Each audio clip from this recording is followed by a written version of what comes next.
Who has the best chance to defeat Vance and Rubio on a Democratic side in 2008? The answer would be no one. Not a damn soul. But I got to be honest with you.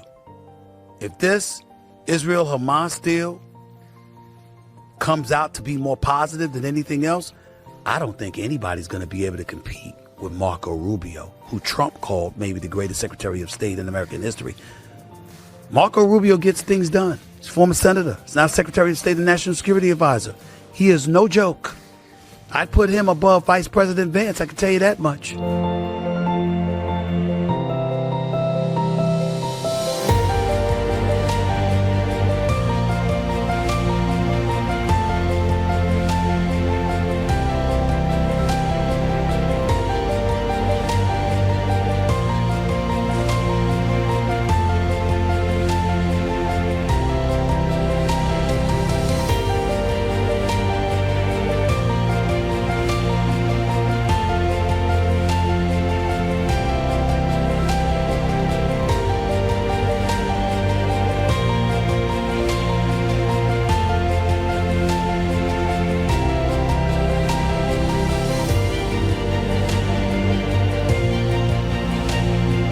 A man named Marco Rubio, who is also here. That's right.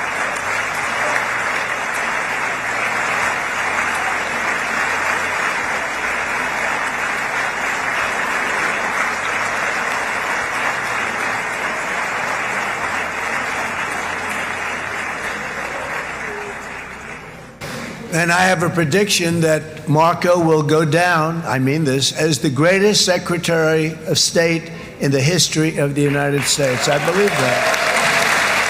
I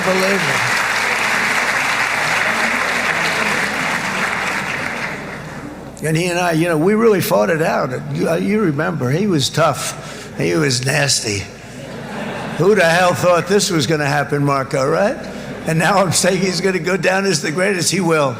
He was always smart and sharp, and people respect him.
The US president says he plans to meet his Russian counterpart again, this time in Hungary, in Budapest. But those talks will only happen after a separate meeting between higher-level advisers to discuss the end of the war in Ukraine. White House Press Secretary Caroline Leavitt confirmed the chat lasted roughly 2 hours. It was a very good and productive call. It lasted more than 2 hours. There were various issues that were discussed. President Putin congratulated President Trump for solving the conflict in Israel and Gaza and bringing peace back to the Middle East. He also thanked the First Lady for her efforts to bring back children and save children in this brutal conflict. And the president feels like great progress was made on this call.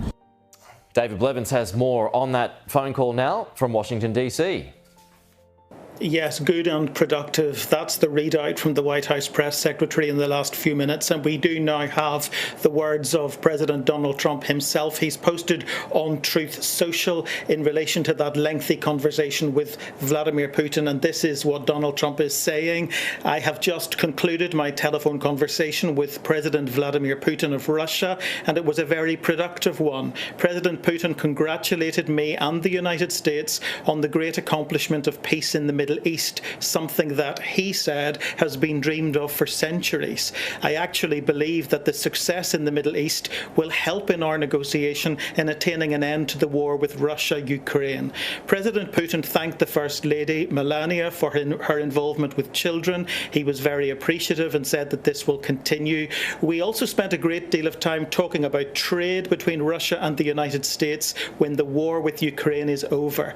And this is the important bit. At the conclusion of the call, we agreed that there will be a meeting of our high-level advisors next week. The United States initial meetings will be led by Secretary of State Marco Rubio, together with various other people to be designated.